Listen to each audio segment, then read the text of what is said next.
And I'd like to congratulate everyone on 15 years and to also thank IKEA and the Della Accelerator as part of the change that we experienced at Next Step. So we came into this in 2020, and I think everyone on this call remembers that year for many reasons. And it was a great time for reflection and to really think deeply about systems change. And what I would say is that, we had been operating on the first part of our mission to provide sustainable home ownership. But in our mission statement, it says we're also here to transform the manufactured housing industry, to make it work better for consumers so it's more affordable, energy efficient, and that there's consumer education, which was a perfect launching point for systems change. So what the program did for us is to help us really go deeply into the root problems and to focus in what it would take to really solve those issues. And so what we did was first we involved the full staff in the process.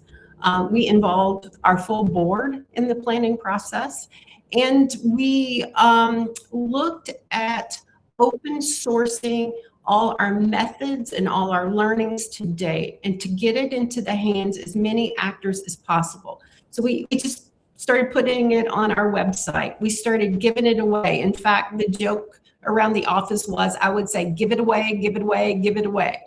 And that worked. And then, because we were acting as consultants before, like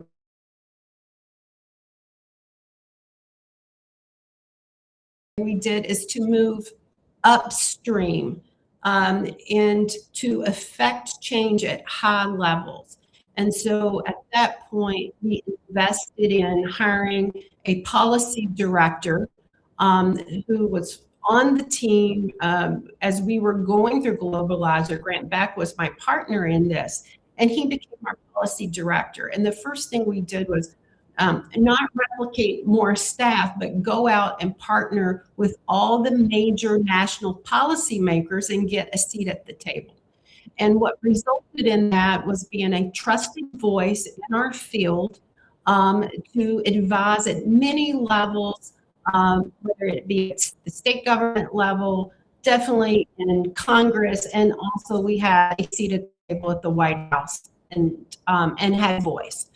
And so that policy change is where I think we get our most impact today. So, we were really working on the problem of solving a shortage of 4 million affordable homeownership units. And so to do that, we were going to empower home buyers.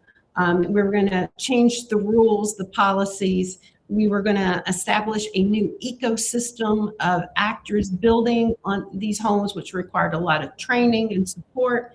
And then we had what we called our moonshot. We wanted a zero energy ready home built in the factories. We didn't know how we would get there.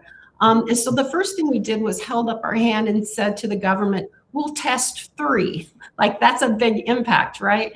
But what happened was, getting focused on policy and tax credits, the industry in a single year moved from R3 to 52,000 zero energy ready homes in 1 year. And so those are the types of changes that we were able to make. We had a seat at the table in our national finance system of Fannie Mae and Freddie Mac, big corporations that buy all the mortgages.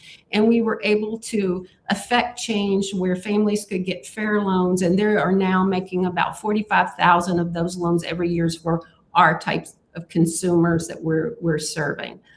So I think, the reflection is that policy really matters if you want to pull those levers and make everlasting change.